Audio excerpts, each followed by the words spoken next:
Hello everyone, मैं Rishika Chaudhary AIIMS Delhi से। अभी जैसा कि आप लोगों का सिलेबस कंप्लीट हो चुका है और आप अपने नीट के एग्ज़ाम के एक कदम पास आ चुके हैं। तो अब टाइम है सेल्फ स्टडी करने का। तो आपको सेल्फ स्टडी कैसे करनी है, उसका क्या फॉर्मेट रहेगा? तो आपकी सेल्फ स्टडी की मेनली 2 पार्ट रहेंगे, प्लानिंग प्लस एग्जीक्यूशन। तो प्लानिंग आप सब भी बहुत ज़्यादा लकी हो कि उसके लिए आपको कोई भी स्ट्रेस नहीं लेना है। प्लानिंग आपको आपकी जीसीआई, आपकी गुरु कृपा करके देगी, उनके शेड्यूल, उनकी टेस्ट सीरीज़ के थ्रू, ठीक है? बस आपको उन टेस्ट सीरीज़ का, उन शेड्यूल्स का एग्जीक्यूशन करना है, उनको ब्लाइंडली फॉलो करना है।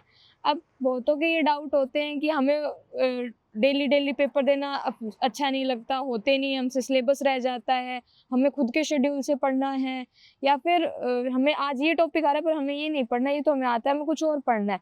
तो ऐसे बहुत सबके कन्फ्यूजन्स चलती रहती है, तो वो इस चक्कर में वो पेपर स्किप करते हैं। तो ऐसा मत करना, क्योंकि अगर आप सोच के देखो, अगर आप एक टॉपिक को ऐसे पढ़ रहे हो कि हाँ, ये एक टॉपिक है, मुझे ये टॉपिक अभी कंप्लीट करना है, वर्सेस आप एक टॉपिक को ऐसे पढ़ रहे हो कि मेरा शाम को इसका टेस्ट है, तो आपको भी पता है, आप चाहते नहीं हो फिर भी उसको लाइटली पढ़ोगे। एक आपके दिमाग में एक पीछे थॉट रहेगा कि शाम को आपका टेस्ट है, तो आप उसको एक अलग ही डेडिकेशन, सीरियसनेस के साथ पढ़ोगे।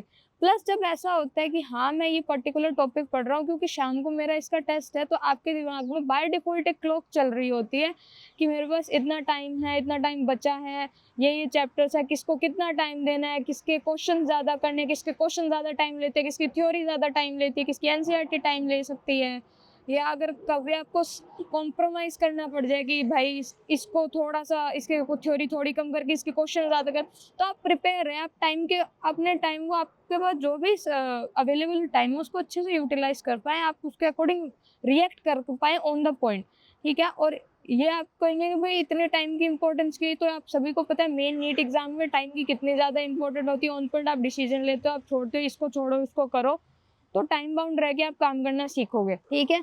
अब आज तक जैसे आपका चलता आ रहा था, अभी तक आप लोगों ने मेनली माइनर, आरटीएस या थोड़े बहुत कोर्स दिए होंगे 12th वालों ने, या मेनली आप माइनर आरटीएस देते, तो उसमें आप क्या करते थे?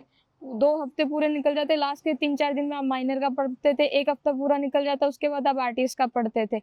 लेकिन अब ऐसा टाइम नहीं है कि आप हफ्ते के हफ्ते पढ़ोगे तब होगा, अब आपको डेली का डेली पढ़ना पड़ेगा। और अचानक से एक अपना पूरे रूटीन को, शेड्यूल को शिफ्ट करना बहुत ज़्यादा मुश्किल होता है। उस दिक्कतें बहुत आती हैं, ठीक है? लेकिन मतलब हैबिट्स नहीं बनती जल्दी से, सीधी-सी बात है।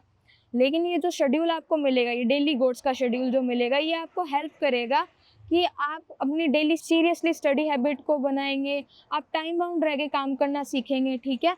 तो मेरा बस आपको एक यही एडवाइस रहेगी कि आप इन शेड्यूल्स को फ़ॉलो करें, जिससे आपकी डेली स्टडी हैबिट बने, आप टाइम बाउंड रह के काम करना सीखें, आपकी डेली क्वेश्चन प्रैक्टिस हो, ठीक है? और सीधी अगर आप डेली से डेली टेस्ट दे रहे हैं, तो आपका एक बाय प्रोडक्ट ये भी तो आ रहा है कि आपको डेली फीडबैक भी तो मिल रहा है। जो आपने एक टॉपिक पढ़ा है, आपने पर्टिकुलर आज, आप शाम को ही उसका टेस्ट दे के आ रहे हो, उसमें जो भी आपका सही हुआ, गलत हुआ, आपको एक फीडबैक तो मिला कि ये मेरे को इसमें क्या आता है, क्या नहीं आता, किसमें क्वेश्चन प्रैक्टिस की कमी है, किसमें क्या कमी है, मतलब आपको एक पूरा फीडबैक भी तो मिल रहा है कहीं न कहीं।